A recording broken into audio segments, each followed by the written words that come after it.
നമസ്കാരം. ഇന്ന് നമ്മൾ ചെയ്യാൻ പോകുന്ന വ്യത്യസ്തമായിട്ടൊരു യോഗാമുറയാണ്. അതായത് സൂക്ഷ്മ വ്യായാമങ്ങൾ അല്ലെങ്കിൽ ലൂസനിങ് എക്സസൈസ് എന്ന് പറയും. നമ്മളുടെ ശരീരത്തിൻ്റെ മെയിൻ ആയിട്ടുള്ള ജോയിൻറ്റ്സ്, അതായത് കഴുത്ത്, ഇടുപ്പ്, തോള്, അങ്ങനെയുള്ള വലിയ ജോയിൻറ്റ്സുകളെ, സന്ധികളെ ആയാമപ്പെടുത്തുന്നതായിട്ടുള്ള അഭ്യാസ മുറയാണിത്. എല്ലാവർക്കും ഇത് ചെയ്യാം. ഇതൊരു രോഗത്തിനോ അങ്ങനെ ഒരു തടസ്സങ്ങളോ ഒന്നുമില്ല. എല്ലാ വ്യക്തികൾക്കും ഇത് സ്ഥിരമായിട്ട് ഇത് രാവിലെ ചെയ്യാവുന്നതാണ്. വൈകുന്നേരത്തെക്കാട്ടും ഏറ്റവും ഉത്തമമായ സമയം രാവിലെ ചെയ്യുന്നതാണ്. ഇതെങ്ങനെയാണ് ചെയ്യുന്നത് നമുക്ക് നോക്കാം. ആദ്യം നമ്മൾ കൈ രണ്ടും ഇടുപ്പിൽ വെച്ച് നിവർന്ന് നിൽക്കുക. നിന്നുകൊണ്ട് ചെയ്യുന്നതാണ് ഏറ്റവും ഉത്തമം. അതുകൊണ്ട് നിവർന്ന് നിൽക്കുക. ആദ്യം കഴുത്തിന്റെ ചലനമാണ്. ശ്വാസം എടുത്തുകൊണ്ട് കഴുത്ത് പതുക്കെ മുകളിലേക്ക് ഉയർത്തുക. ശ്വാസം വിട്ടുകൊണ്ട് കഴുത്ത് താഴേക്ക് കൊണ്ടുവരിക. നിവർന്ന് വരിക. ഇതൊരു 10 പ്രാവശ്യം ചെയ്യാം. ശേഷം ശ്വാസം എടുത്തുകൊണ്ട് കഴുത്ത് വലത്തോട്ട്, ശ്വാസം വിട്ടുകൊണ്ട് കഴുത്ത് ഇടത്തോട്ട്. ഇതും നമുക്കൊരു 10 പ്രാവശ്യം ചെയ്യാം. മൂന്നാമത്തെ ചലനം എന്ന് പറയുന്നത് തല കറക്കുന്നതാണ്, അതായത് കഴുത്ത് കറക്കുന്നതാണ്. കഴുത്ത് താഴേക്ക് വെക്കുക. വലത്ത് പിൻഭാഗം, ഇടത്ത് മുന്നിലോട്ട്. ഈ ക്രമത്തിൽ വേണം കറക്കാനായിട്ട്. ഒരിക്കൽ കൂടി. വലത്തെ വശം പിൻഭാഗം, ഇടത്തെ വശം മുന്നിലേക്ക്. ഇനി എൻ്റെ ഓപ്പോസിറ്റ് സൈഡ് കറക്കാം.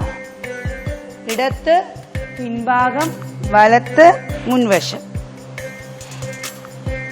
ഈ ഒരു 3 ഭാഗത്തേക്ക് നമ്മൾ തല ചരിക്കുമ്പോൾ, നമ്മൾ തലയും കഴുത്തും ഒരുമിച്ച് ചരിക്കുമ്പോൾ നമ്മളെ കഴുത്തിന്റെ മസിലും അതുപോലെ തോളിന്റെ പിൻഭാഗത്തുള്ള മസിലും വലിവുകൾ നമുക്ക് ഫീൽ ചെയ്യും.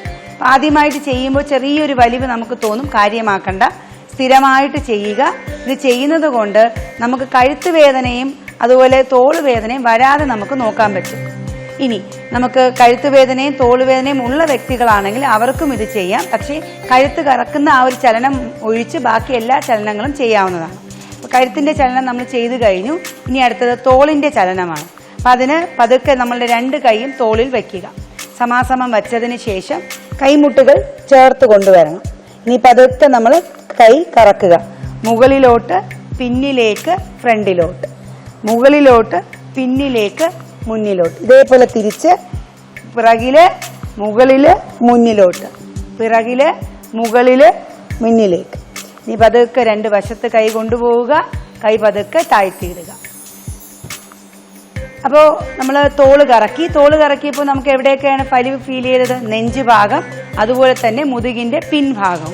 അപ്പോൾ നമുക്ക് തന്നെ അറിയാം, ഈ ഫ്രോസൺ ഷോൾഡർ, തോള് വേദന, അധികമായിട്ട് കൈ ഉപയോഗിക്കുന്ന ആൾക്കാർ, അതായത് കമ്പ്യൂട്ടറിൽ ഉപയോഗിക്കുന്ന ആൾക്കാർ, ടീച്ചേഴ്സ്, ഇവർക്കൊക്കെ സ്ഥിരമായിട്ട് ചെയ്യാൻ പറ്റുന്ന ഒരു വ്യായാമ മുറയാണിത്. അപ്പോൾ കഴുത്തിന്റെ ചലനവും തോളിന്റെ ചലനവും നമ്മൾ ഇന്ന് കണ്ടു.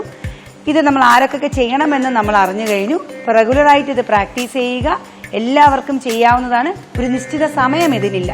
നമുക്കൊരു യോഗ ബ്രേക്ക് എന്ന രീതിയിൽ നമുക്ക് ജോലിയുടെ ഇടയിൽ നമുക്കിത് ചെയ്യാവുന്നതാണ്. നന്ദി, നമസ്കാരം.